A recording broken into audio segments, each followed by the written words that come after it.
இங்கே பாருங்கள், நான் வாங்கின காயின் வந்து இதுதான். 999 காயின்னு கேட்டு வாங்குங்க. இதான் வந்து ஒரிஜினல் வெள்ளியாக இருக்கும். 250 கிராம் வாங்கியிருக்கேன். இனிமேல் வந்து மாதம் மாதம் கொஞ்சம் சில்வர் காயினும் சேர்த்து வைக்கலான்னு இருக்கேன். இதோட பில்லு வந்து பார்ப்போம் வாங்க. இதான் வந்து இதோட பில்லு இருக்குங்க. நான் வாங்கின அன்னைக்கு வந்து இந்த இருக்குது சில்வர் காயின்னு 126 ரூபா. 250 கிராம் 100 மில்லி வந்து இருக்குது. இதுக்கு வந்து வேஸ்டேஜ் எவ்வளோ போட்டாங்கன்னா கிராமுக்கு வந்து 1 ரூபான்னு போட்டிருக்காங்க. அதாவது 250 கிராம் இருக்குது, 250 ரூபாய் எக்ஸ்ட்ரா வந்து போட்டிருக்காங்க.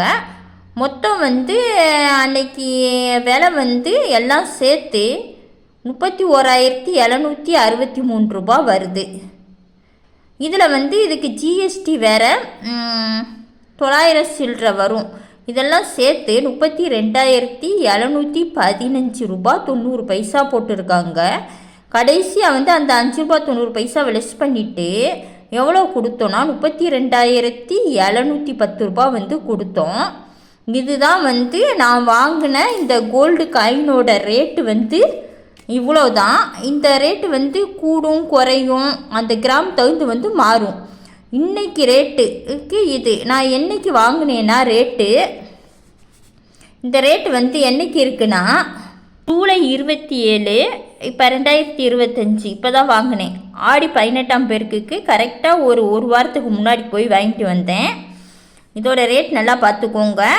32,710 ரூபா ஜிஎஸ்டி எல்லாம் சேர்ந்து 250 கிராம் வாங்கியிருக்கேன். 999 காயின் வந்து வாங்கி சேவ் பண்ணி வைங்க. ஃப்யூச்சரில் வந்து நல்ல விலை ஏறுன்றாங்க.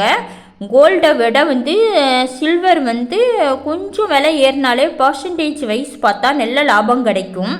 அப்பப்போ உங்களால் முடிஞ்ச ஒரு 10 கிராம் 20 கிராம் எவ்வளோ முடியுமோ அந்தளவுக்கு வந்து சேர்த்து வைக்கிறது நல்லது.